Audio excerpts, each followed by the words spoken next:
I'm in a 2012 Ford Focus, and today I'm going to show you how to open the hood. So from the driver's side, we'll go right down here, and there should be this lever that you'll pull, and that should have released the safety up front. If this is really loose, you might need to dig behind this plastic, make sure the cables are still attached. If they aren't, that's something you'll need to address.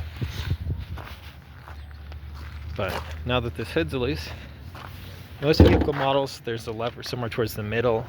These Focuses, usually it's towards the side here. So this one's right here, so I'm going to push and lift.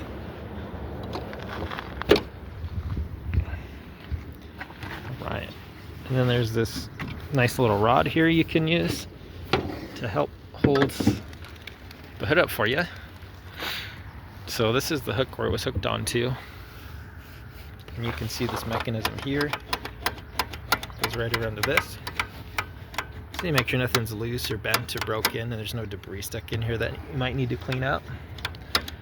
Maybe some WD-40 to loosen this up if everything's sticking. And then also double check your hood's in proper alignment, because if it's not and it closes crooked or something's bent, that would cause issues as well. But that's it. I hope this is helpful and hope you have a wonderful day.